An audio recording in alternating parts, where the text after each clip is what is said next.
ये कहानी है एक ताकतवर तरीन शख्स की, बल्कि यूं कहिए उस एक फैसले की जिसने पूरी दुनिया को हिलाकर रख दिया। गंदुम बोने वाले किसान से लेकर फोन असेंबल करने वाले वर्कर तक, दुनिया के अमीर तरीन आदमी जेफ बेजोस से लेकर मेरे और आपके घर तक, हर कोई ट्रंप ट्रेड वॉर की सद में है। फर्क सिर्फ इतना है कि बहुत सौ को अभी अंदाजा ही नहीं हुआ कि उनके साथ क्या हैंड हो गया है। दुनिया ने अब तक कई जंगें देख रखी हैं, हाथी घोड़े की जंग, गोला बारूद की जंग, सर्द जंग, और अब पेश खिदमत है तिजारती जंग, यानी ट्रेड वॉर। इस जंगी कहानी का हीरो ही उसका विलन है, जो डायलॉग भी विलन के कॉपी करता है। जरा गैस तो कीजिए। And giving it back to you, the people. And we give it back to you, the people. लेकिन अब बात को जड़ से पकड़ते हैं ताकि ठीक से समझ आ जाए। जो मैं आपको बताने जा रहा हूं वो किसी सस्पेंस मूवी से कम नहीं है दोस्तों। ये साइंस भी है और फिक्शन भी। आपको अब तक लग रहा है ना कि सरफिरा ट्रंप अकेला अपनी ड्रामेबाजियों से दुनिया में भूचाल मचाए हुए है, मगर नहीं। मजे की बात बताऊं, ये ट्रंप का किया धरा है ही नहीं। जी हाँ, ठीक सुना आपने। उसने तो सिर्फ वो आइडिया इंप्लीमेंट किया है जिसका असल मास्टरमाइंड है रोन वारा। लेकिन यहां एक और ट्विस्ट है, और वो ये कि इस आइडिया के मास्टरमाइंड रोन वारा का सिरे से दुनिया में कोई वजूद ही नहीं। मैं मजाक नहीं कर रहा, वाकई ऐसा है। अब तो जान गए होंगे आप कि मैं इस कहानी को क्यों एक सस्पेंस और साइंस फिक्शन मूवी कह रहा हूं। अमेरिकी रिसर्चर्स ने पिछले 25 साल सर खपाया, बड़ा खोज लगाया गया, मगर ना तो रोन वारा का कोई तालीमी रिकॉर्ड हाथ आया और ना कोई गूगल फुटप्रिंट मिल पाया। तो कौन है ये रोन वारा? कोई भूत या खलाई मखलूक? इस झगड़े को कुछ देर यहीं पॉज करते हैं। इतनी देर में आपको लिए चलता हूं 21वीं सदी के स्टार्ट में। अमेरिका बदल रहा था, कारखानों को धड़ाधड़ ताले लग रहे थे, नौकरियां खत्म होती जा रही थी। ऐसे में एक शख्स अजीब सी ऐनक लगाए स्पाइडरमैन की तरह बहुत ही ऊंची इमारत की छत पर बैठा सब कुछ होता देख रहा था। उसका शातिर दिमाग उसे कोस रहा था। चाइना धड़ाधड़ सस्ती चीजें बनाकर अमरीकियों को बेकार कर रहा है, उनका कत्ल कर रहा है। कुछ तो करो। फिर जब वो बोला तो सब ने पागल समझकर मजाक उड़ाया। जब किसी ने ना सुनी तो उसने अपना पागलपन एक किताब में समो दिया। कलम की नोक कागज का दिल चीरते हुए लहू जैसी स्याही बहाने लगी। एक एक लफ्ज चिल्लाकर कह रहा था कि अमेरिका वालों, खुद को बचा लो। ये साले चीनी तुम्हारा इंजन जैम कर देंगे, तुम्हारी दुकानें बंद कर देंगे। मगर लोग उस पर हंस रहे थे, कह लगा रहे थे। और फिर एक दिन आया जब दुनिया के ताकतवर तरीन आदमी ने उस दीवाने की सुन ली, बल्कि यूं कहिए कि पढ़ ली। खैर, वो न्यूयॉर्क के ट्रंप टावर में 26वें फ्लोर पर अपने एग्जेक्टिव स्वीट में बैठा था। वो बड़ा शातिर बिजनेसमैन था, बल्कि बहुत जल्द सुपर पावर अमेरिका का पावरफुल सदर बनने वाला था। उसे तलाश थी आइडियाज की, वो आइडियाज जो उसकी अजीबोगरीब बातों से मेल खाते हों। मार्बल और गोल्ड से बने फर्नीचर के पीछे दीवार उसकी तस्वीरों के फ्रेम से भरी हुई थी, लेकिन सामने खाली मेज पर सिर्फ एक किताब पड़ी थी, डेथ बाय चाइना। क्या अजीब टाइटल था, जैसे कोई आनी ड्रैगन दुनिया को निगलने के लिए बेकरार हो। मगर अब ये सिर्फ एक किताब नहीं थी, ट्रंप के इलेक्शन का मंशूर बन चुकी थी। क्योंकि जब 2016 में डोनाल्ड ट्रंप व्हाइट हाउस पहुंचे तो वो अकेले नहीं थे। उस किताब का राइटर, ट्रंप का ट्रेड वॉर आर्किटेक्ट उनके साथ था, जिसका नाम था पीटर नवारो। ठीक समझे, ये वही लिकारी था जिसकी कुड़हन पर सब हंस रहे थे। वही नवारो जिसे किसी अमरीकी सियासतदान ने कभी घास ना डाली, और आज वो ट्रंप सर्कल की सबसे मजबूत आवाज बन चुका था। White House senator counsellor for trade and manufacturing. अब वो सिर्फ किताबें नहीं, ऊंचाई पर बैठा दुनिया की तकदीर लिख रहा था। उसका एक ही मिशन था कि कैसे चाइनीज ड्रैगन को तिजारती जंजीरों में जकड़कर बंद कर दिया जाए। आप क्या सोच रहे हैं? यही ना कि मैंने पहले तो कहा था कि ट्रंप का मास्टरमाइंड रोन वारा था, वो ख्याली किरदार जिसका कोई अता पता ही नहीं। तो फिर ये नवारो कहां से आ गया? एक मिनट बताता हूं, सारी गुत्थियां सुलझाता हूं। भाई, वो किताबों का ख्याली किरदार एंटी चाइना ट्रेड एक्सपर्ट रोन वारा दरअसल पीटर नवारो की ही तख्लीक था। उसकी हर किताब में तबसरा झाड़ने वाला फेक एक्सपर्ट। जिसकी तलाश में अमेरिकियों ने पूरा मुल्क और पूरा इंटरनेट छान मारा और वो कहीं ना मिला। मगर वो मिलता भी तो कैसे? रोन वारा तो खुद पीटर नवारो के नाम से निकला एक फर्जी नाम था। चकरा गए, है ना? पूरा जासूसी नॉवेल है। मंटो या इब्ने सफी जिंदा होते तो नॉवेल पक्का था, मगर ये कहानी नहीं है, हकीकत है, जिससे पर्दा उठा रहे हैं हम आज की अपनी इस वीडियो में। लाइक और सब्सक्राइब के बिना बात नहीं बनेगी बॉस। जानता हूं आप थोड़े बड़े बच्चे हो गए हैं, लेकिन कुछ देर के लिए वर्चुअल हेडसेट लगाएं और आंखें बंद करके सोचें कि आप अपनी पसंदीदा खिलौनों की दुकान में आ गए हैं। एक बड़ा ही प्यारा सा खिलौना आपको पसंद आ गया, मगर दाम बहुत ज्यादा है। आपने पूछा क्यों भाई, इतना महंगा क्यों दे रहे हो? जवाब मिला, सर ये बाहर मुल्क से आया है, इस पर टैक्स लगता है। टैक्स कहिए या टैरिफ, असल में यही वो सबसे बड़ा हथियार है जो खिलौने क्या किसी भी चीज के खरीदे या बेचे जाने को कंट्रोल कर सकता है। टैरिफ सिर्फ खिलौनों पर नहीं, कपड़ों से लेकर इलेक्ट्रॉनिक्स बल्कि कार्स पर भी लगते हैं। यही वजह है कि जो कार जापान में 3 लाख की मिलती है, पाकिस्तान आकर 23 लाख की हो जाती है। कुछ समझ रहे होंगे। वैसे इस हथियार से बच्चे नहीं, दुनिया के बड़े एक बड़ा ही खतरनाक गेम खेलने में मसरूफ है। खिलौने, कपड़े, खाने पीने की चीजें और ना जाने क्या क्या, उनकी कीमतें इसी टैरिफ की वजह से आसमान छू रही हैं। कभी हवाई फायरिंग की है? वैसे अगर की भी है तो आइंदा मत करना। हवाई फायरिंग में किसको पता होता है कि गोली किधर जा रही है? कभी ऐसा हुआ है कि फोन जेब में पड़े पड़े खुद ही कॉल मिल जाए और पता भी ना चले? ऐसा ही कुछ ट्रंप ने किया।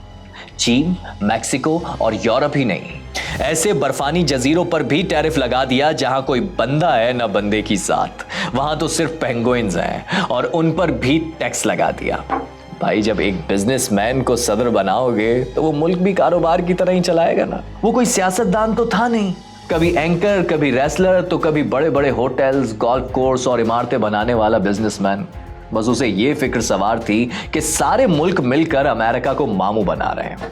इस तरह के बहुत से मुल्क, खास तौर पर चीन, मैक्सिको, यूरोप, अपनी चीजें अमेरिका में तो सस्ती बेच रहे हैं, लेकिन अपने अपने मुल्कों में अमेरिकी प्रोडक्ट्स पर भारी टैक्स लगाकर उनकी सेल मुश्किल बना रहे हैं।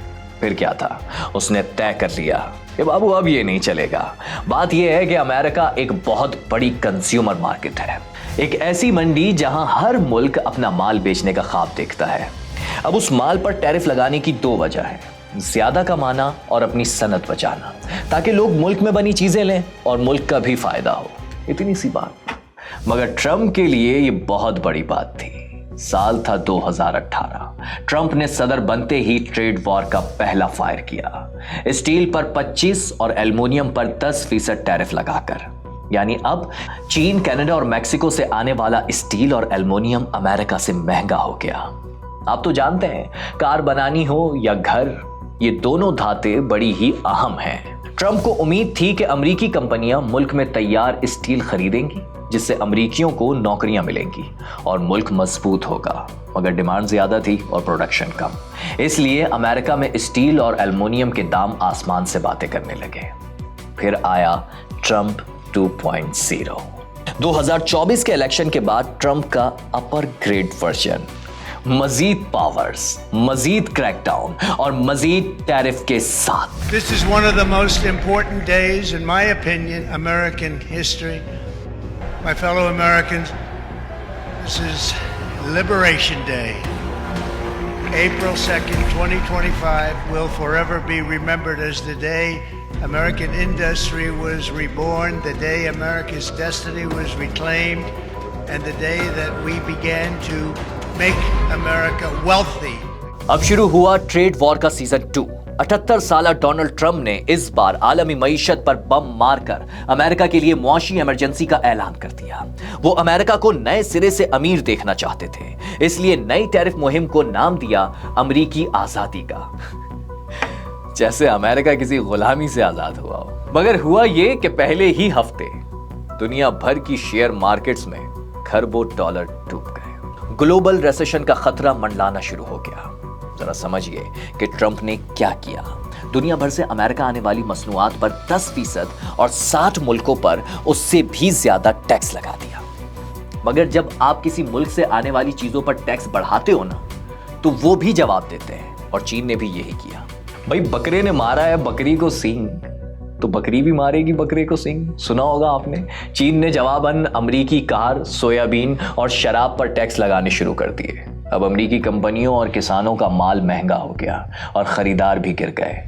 इस फैसले ने ग्लोबल फाइनेंशियल मार्केट को हिला कर रख दिया। तिजारती निजाम अलट पलट होकर रह गया और मुआशी गिरावट के स्याह बादल मंडलाने लगे। सब चिल्लाए मगर ट्रम्प बाज ना आए। बोले कड़वी दवा तो पीनी ही पड़ेगी।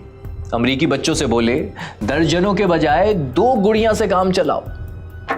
चीजें कैसे बचगाना तरीके से हैंडल की जा रही थी, जरा उसकी मिसाल देखिए। 2 अप्रैल को अमेरिका चीन पर 34% टैरिफ लगाता है।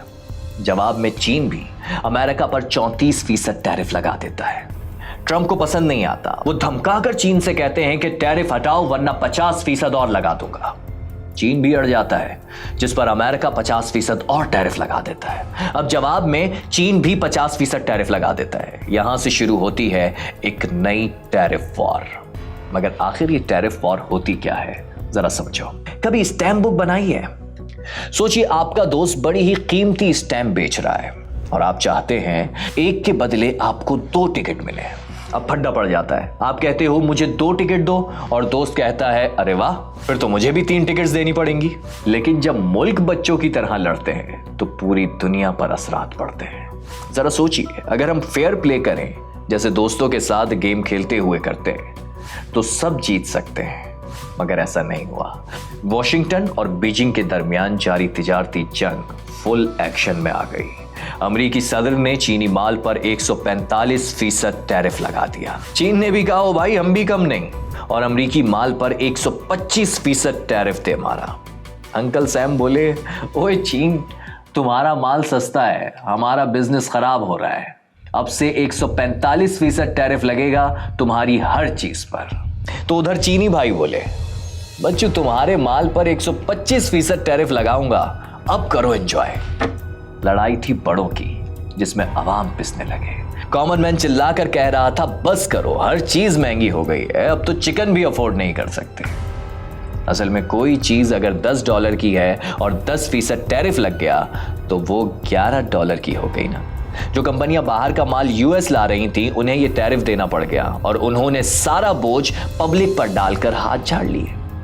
फिर कुछ कंपनियां ये भी सोचती हैं कि यार क्या टेंशन लें, न जाने ट्रंप कब क्या कर दे, चलो माल ही कम मंगाते हैं। उसका भी उल्टा असर हुआ।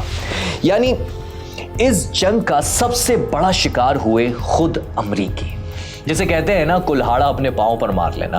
अब अमेरिका आने वाली हर चीज महंगी होने लगी, कार, स्मार्टफोन्स, हत्ता के कपड़े। अब अमरीकियों को जरूरत की चीजें भी महंगी मिल रही थी। यानी अमरीकी जो चीजें खरीदना चाहते हैं ट्रंप उन्हें सजा दे रहे थे। ये बिल्कुल ऐसे ही है जैसे बंद कबाब वाला केएफसी में घुसकर स्टाफ की पिटाई शुरू कर दे कि तुम इतने मजे के बर्गर क्यों बनाते हो कि मुझसे कोई खरीद नहीं रहा। लेकिन ट्रंप ने इसे लाइफ सेविंग सर्जरी करार दिया था। हत्ता के ट्रंप साहब सर्जरी की तो जरूरत थी ही नहीं। ये तो ऐसे ही है कि मैं दांत साफ करवाने जाऊं और डॉक्टर पकड़कर बाईपास कर डाले। उधर चीनी कंपनियां माल बेचने को तरस गईं, इधर अमरीकी मईशत की हवा निकलने लगी। मगर दोनों एक के बाद एक बच्चों की तरह एक दूसरे पर टैरिफ का भत्ता लगा रहे थे। कोई चीज बाहर से आती और गवर्नमेंट बोलती पहले हमें टैक्स दो, फिर जो मर्जी पैसे लो। सबसे ज्यादा नुकसान अमेरिकी किसानों को हुआ। पहले चीन बहुत ज्यादा सोयाबीन खरीदता था, लेकिन जब ट्रंप ने टैरिफ लगाए तो चीन ने साफ कह दिया भैया अब तुम्हारा माल बहुत महंगा है, हम नहीं लेंगे। नतीजा ये निकला कि अमेरिकी किसानों के पास सोयाबीन पड़े रह गए। कुछ ने फेंक दिए और कुछ ने सस्ते दामों बेच डाले। अमेरिका की चीन को सोयाबीन एक्सपोर्ट्स आधी रह गई। किसानों को यूं लगा जैसे वो हाथियों की लड़ाई में पिस कर रह गए हों, जिसमें उनका अपना कोई लेना देना नहीं था। जब ट्रंप चाइना पर टैरिफ लगा रहा था तो बाकी मुल्क भी जवाब दे रहे थे। कनाडा, मैक्सिको, यूरोपीय यूनियन, सबने ही अमेरिका के सामान पर एक्स्ट्रा टैरिफ लगा दिए। अब अमेरिका का ऑरेंज जूस, विस्की और मोटरसाइकिलें भी महंगी हो गई। अब इस बगोले की लपेट में हर कोई आ रहा था। अब जब ये सब हो रहा था तो ट्रंप बीइंग ट्रंप ऐसा यूटर्न लिया कि सब ही घूम गए। चाइना कबड्डी के बाद अब ट्रंप गाल सहलाने लगे। महीनों की गोलाबारी के बाद चीन और अमेरिका मेज पर आकर बैठ गए। और क्यों ना होता, चीनी एक्सपोर्ट्स की अमेरिका जाने वाली आधी प्रोडक्ट्स गोदाम में बंद पड़ी थी, तो दूसरी तरफ अमेरिका की इकोनॉमी भी उल्टा सुकड़ने लगी थी। अब थोड़ा जाविया बदलता हूं। अमेरिका और चीन के दरमियान ट्रेड वॉर असल में कोई जंग नहीं, बल्कि एक हाई लेवल बिजनेस गेम है। जंग में लोग मरते हैं, इमारतें तबाह होती हैं, यहां महंगाई तले दबते हैं, फैक्ट्रियां तबाह होती हैं।